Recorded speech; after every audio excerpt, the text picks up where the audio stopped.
కాకినాడ జిల్లాలో పలు కార్యక్రమాలకు శ్రీకారం చుట్టేందుకు నారా లోకేష్ పర్యటించాల్సి ఉండగా చివరి నిమిషంలో టూర్ రద్దయింది. లోకేష్ పర్యటన సజావుగా సాగే పరిస్థితులు లేవన్న సమాచారంతోనే పర్యటనను రద్దు చేస్తున్నట్లు తెలుస్తోంది. ప్రత్యేకించి జనసేన మాజీ నేత లోకేష్ పర్యటనలో కూటమి అవినీతిపై రచ్చరచ్చ చేస్తారని నిఘా విభాగానికి ఉప్పందిందట. దాంతోపాటు ఉప ముఖ్యమంత్రి ఇన్ఛార్జిగా ఉన్న జిల్లాలో ఆయన లేకుండా లోకేష్ ఒక్కరే కార్యక్రమాలకు శ్రీకారం చుడితే జనసేన నుండి తీవ్ర వ్యతిరేకత ఎదుర్కోవాల్సిన పరిస్థితులు ఉన్నాయని తేలడంతో లోకేష్ పర్యటన రద్దు చేసినట్లు చెబుతున్నారు. అయితే ఈ పర్యటన కోసం ఎన్నో ఏర్పాట్లు చేసిన జ్యోతుల కుటుంబం మాత్రం పర్యటన రద్దుతో ఉసూరుమంటోందట. ఏపీ విద్య, ఐటీ శాఖ మంత్రి నారా లోకేష్ కాకినాడ జిల్లాలో పర్యటించాల్సి ఉంది. జగంపేట నియోజకవర్గంలో జరిగే పలు కార్యక్రమాల్లో లోకేష్ పాల్గొంటారని ప్రచారం జరిగింది. వాస్తవంగా ఢిల్లీ నుంచి నేరుగా జగంపేటకు వచ్చి అక్కడ బస చేశాక నియోజకవర్గంలో జరిగే తాళ్లూరు ఎత్తిపోతల పథకం, రైతులతో ముఖాముఖి, కార్యకర్తలతో ఫోటోషూట్ వంటి కార్యక్రమాల్లో పాల్గొనాలి. దీనికి సంబంధించి ఎమ్మెల్యే జ్యోతుల నెహ్రూ, జిల్లా టీడీపీ అధ్యక్షుడిగా ఉన్న నెహ్రూ కుమారుడు నవీన్ ఏర్పాట్లు సిద్ధం చేశారు.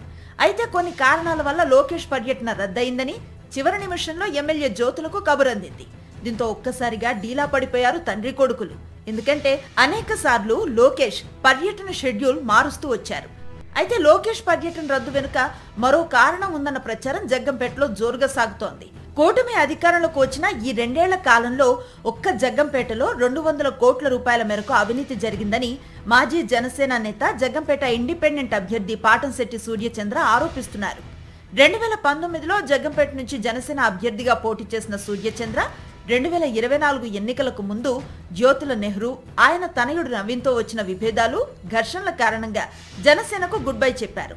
ఆ ఎన్నికల్లో నెహ్రూను ఓడించాలన్న లక్ష్యంగా కూటమి రెబెల్ అభ్యర్థిగా పోటీ చేశారు.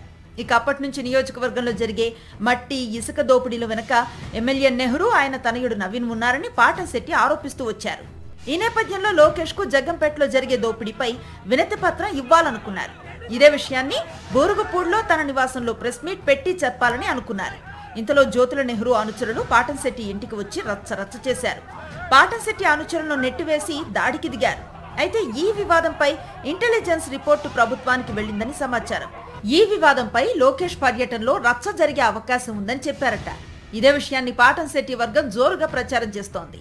మరోవైపు పిఠాపురం ఎమ్మెల్యే పవన్ కళ్యాణ్ జిల్లా మంత్రిగా ఉన్నారు.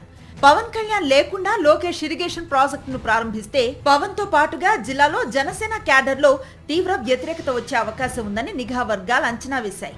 ఈ పరిణామాలు కూటమిలో కుంపట్లు రాచుకునే అవకాశాలు ఉన్నాయన్న సూచనలతో లోకేష్ పర్యటన రద్దయిందని చర్చ నడుస్తోంది. మొత్తం మీద లోకేష్ పర్యటన రద్దు ఎమ్మెల్యే జ్యోతుల, ఆయన తనయుడు నవీన్ కు తీవ్ర నిరాశను కలగజేసింది.